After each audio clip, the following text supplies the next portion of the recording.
We begin with the latest from the Middle East right now. Israel launching what it calls a precise retaliatory strike against Iran. The IDF saying it was targeting military capabilities. Iran's army out with a statement today saying 2 military personnel were killed in the Israeli attack on Iran.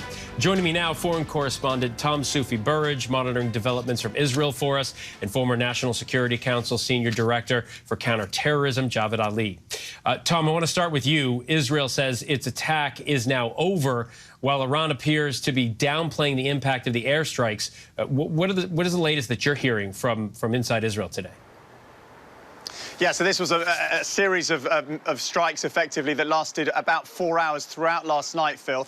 We are hearing now from Israeli officials that most of the attacks from Israeli fighter jets came from outside of Iranian airspace. That points towards the long-range capabilities Israel has. We know Israel used drones in this attack. And I think, look, it's interesting at this point in time that Iran is downplaying the significance of the attack, or appears to be at least doing that. I mean, Iranian officials have at least admitted that 3 of their military bases were targeted. At least 2 of their soldiers were killed in the strike. I mean, from an Israeli perspective, I mean, it appears to have gone to plan. The Israelis did listen to the US and did not go after Iran's nuclear and oil sites. That's important. But in a way, this was a very, very significant blow to Iran's military on the face of it. You know, multiple waves of strikes using dozens of Israeli aircraft, F-15s, F-16s, also using drones. And what is unclear, I think, is the extent to which Israel has really knocked back both drone and missile production sites in Iran and Iran's air defenses. Israeli officials are pushing this line that now, because they've hit Iran's air defenses so hard, that if Iran were to retaliate, then Iran would be much more vulnerable to another aerial attack from Israel. And Javed, for years, Israel and Iran have targeted each other's interests and allies, while rarely taking responsibility for their attacks. So what do these new developments mean for the region now that they are directly firing at each other? And what does it mean for the U.S.? Well, Phil, nice to be with you and Tom. And since April, when Iran launched its first salvo of missile and drone attacks against Israel, and then Israel launched a relatively limited one, and then from October, Iran's second sort of salvo of missile attacks, and now the much more aggressive Israeli response from last night that Tom mentioned. This hostility is out in the open, but it's still relatively restrained because, as Tom mentioned, the more significant targets that Israel almost certainly could have hit, they did not. And I think that was there was a message behind that as well. Yeah, certainly the U.S. Made it known that they did not want Israel to strike any kind of nuclear infrastructure. Tom, while we were talking about this last night as the strike was unfolding, this was sort of a best-case scenario and a worst-case situation.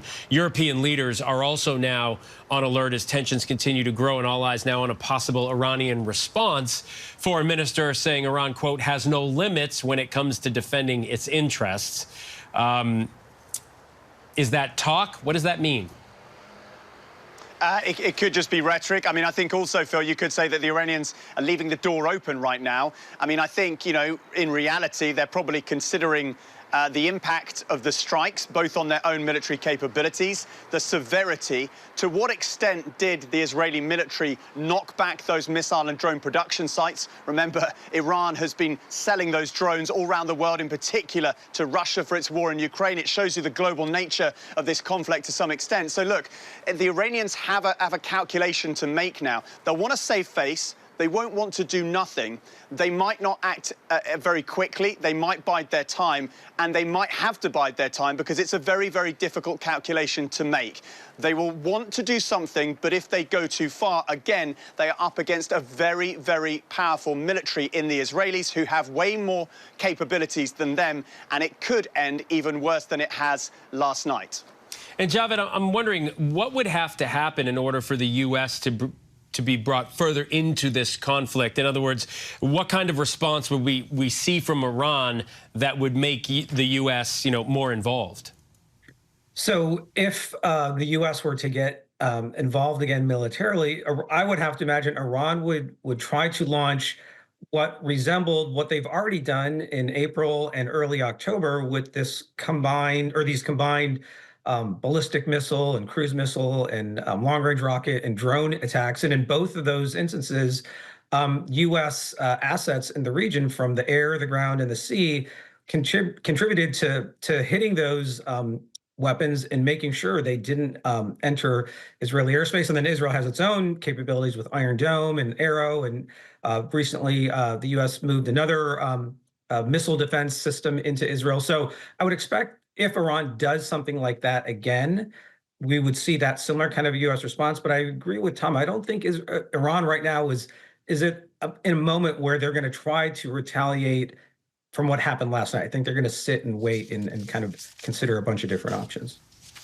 All right, Tom Soufi Burridge and Javed Ali, thank you both very much for taking us through this latest troubling development in the Middle East.